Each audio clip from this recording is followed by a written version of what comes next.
ఇలాగా చూద్దాం.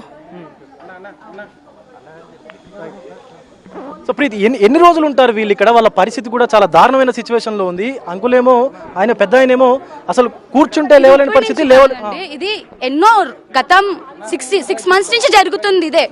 వాళ్ళు పేషెంట్స్ అని చెప్పి చెప్తున్నా కూడా వాళ్ళ డోర్ వచ్చి ఎలా కొట్టిందో మీకు గతంలో గుర్తుందో లేదో కానీ వాళ్ళ ఇంట్లో ఇద్దరే ఉన్నప్పుడు వాళ్ళకి నిద్ర కూడా రాదు. హార్ట్ పేషెంట్స్ వాళ్ళిద్దరు రాత్రంతా మేల్కొని ఉంటారు. పడుకోనివ్వకుండా వాళ్ళని డోర్ కొడుతూ ఎంత హింసించిందో అప్పుడు కూడా చూసాము. వాళ్ళు ముసలోళ్ళు ఇప్పుడు ఏం చెయ్యట్లేదు. చేయకపోయినా కూడా తను ఏదో చేశారు, ఏదో అయ్యారు. ఇప్పుడు పండు ముసలోళ్ళు వాళ్ళు చేసే సిచ్యువేషన్లో ఉన్నారా? పగలు కొట్టారు అది అని చెప్తుంది కదా, కనీసం వాళ్ళకి లేచి నడిచే సిచ్యువేషన్ కూడా లేదు. వాళ్ళు ఎలా చేశారు? My question. ఇప్పుడు వీళ్ళు రాజ్ తరుణ్ పేరెంట్స్ ఒక 15 మంది 20 మందిని తీసుకొచ్చి తన మీద దాడి చేశారని మాట్లాడుతున్నారు. 15-20 మంది ఏరి ఎక్కడ ఉన్నారండి? ఇప్పుడు వాళ్ళ ఇద్దరు ఇక్కడ వదిలేసి 15-20 మంది వెళ్ళిపోయారంటారా? ఇద్దరు ముసలోళ్ళని వదిలేసి వెళ్ళిపోయారు. సీసీ కెమెరాలు కూడా ఆఫ్ చేసి మరీ చేశారని చెప్తుంది కదా. ఇలాంటివి గతంలో తను చాలా చెప్పింది కదా, ఇది కొత్త కాదు కదా. లావణ్య చెప్తుంది, గతంలో చెప్పింది మస్తాన్ సాయి నా ఇంటికి వచ్చి నా టీవీ ధ్వంసం చేశారు, అన్ని ధ్వంసం చేశారని చెప్పింది. దానికి ఎవిడెన్స్ ఏది ఉందా? ఎవిడెన్స్ ఇచ్చిందా ఏ రోజన్నా? ఎవిడెన్స్ మస్తాన్ సాయి ఇంటికి వచ్చి టీవీ పగలగొట్టాడన్న ఎవిడెన్స్ ఏ రోజన్నా ఇచ్చిందా మీకు? ఏ మీడియా కన్నా ఇచ్చిందా? ఇవ్వలేదు. ఇవ్వకుండా నా దగ్గర ఉంది ఎవిడెన్స్ అంటే ఉందంటే తీసి చూచి మాట్లాడమని చెప్పండి. ఇప్పుడు ఆవిడ్ని ఈ అసోసియేషన్ వాళ్ళు కూడా ఇల్లు ఖాళీ చేయమని చెప్తున్నారు. ఇప్పటికీ ఇది రాజ్ తరుణ్ పేరు మీదనే ఇల్లు ఉంది, దీంట్లో కొన్ని అసాంఘిక కార్యకలాపాలు కూడా జరుగుతూ ఉన్నాయి అని చెప్పేసి కూడా వార్నింగ్ ఇచ్చినటువంటి సిచ్యువేషన్ ఉంది. మరి ఎందుకు ఖాళీ చేయట్లేదు ఆవిడ? తనకి ఇంకేం దిక్కులేదు కదండి, ఎక్కడికి వెళ్ళడానికి దిక్కు లేదు. బ్రెడ్ అండ్ బటర్ ఎక్కడి నుంచి తీసుకొస్తుంది? ఇక్కడ ఉంటే వేస్తాడు రాజ్ తరుణ్.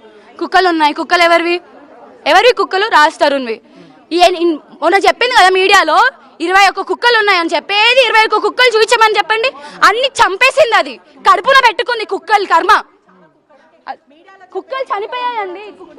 రైట్. అంటే ఇక్కడ ఉన్నటువంటి రాజ్ తరుణ్ యానిమల్స్ ని కూడా లావణ్య చంపేసింది అని చెప్పేసి కూడా మాట్లాడుతున్నటువంటి సిచ్యువేషన్ అయితే ఉంది దీప్తి. అయితే వాళ్ళ పరిస్థితి, వాళ్ళ రాజ్ తరుణ్ వాళ్ళ ఫ్యామిలీ పరిస్థితి, వాళ్ళ అమ్మ నాన్న పరిస్థితి చూసుకున్నట్లయితే వాళ్ళ నాన్న మొత్తానికి పూర్తిగా వీల్ చైర్ కి అంకితం అయిపోయారు. ఆయన లేచి నడవలేని సిచ్యువేషన్. అండ్ వాళ్ళ అమ్మగారు చూసుకున్నట్లయితే వాళ్ళ పరిస్థితి చూడొచ్చు. అసలు సుమారుగా వాళ్ళ మెడిసిన్ ఆ బ్యాగ్ లో మొత్తం కూడా వాళ్ళ మెడిసినే ఉన్నట్టుగా కూడా చెప్తా ఉన్నారు. రైట్. ఈ ఇల్లు చూసుకోవచ్చు మనకంతా. ఈ విల్లా గురించే పూర్తి గొడవ అంతా కూడా ఫస్ట్ నుంచి కూడా ఈ విల్లా గురించి, ఈ ఇంటి గురించే ఈ గొడవ అంతా కూడా స్టార్ట్ అయింది. వాళ్ళ సామాన్ ఇదంతా చూసుకోవచ్చు, ఆ మొక్కలు అదంతా, ఆ విల్లా అంతా కూడా. ఇటు మనకు ఆ బోన్స్ చూసుకోవచ్చు, ఏదైతే మనకు డాగ్స్ అని చెప్తా ఉన్నారో డాగ్స్కు సంబంధించినటువంటి ఏరియా అని కూడా చెప్తా ఉన్నారు. రైట్. ఒక్కసారి ఈ ఇల్లుని కూడా చూసేటువంటి ప్రయత్నం అయితే చేద్దాము. దీప్తి అలాగే రాజ్ తరుణ్కి సన్నిహితంగా ఉన్నటువంటి వ్యక్తులందరూ కూడా కావాలనే లావణ్య ఇలా చేస్తుంది అని చెప్పి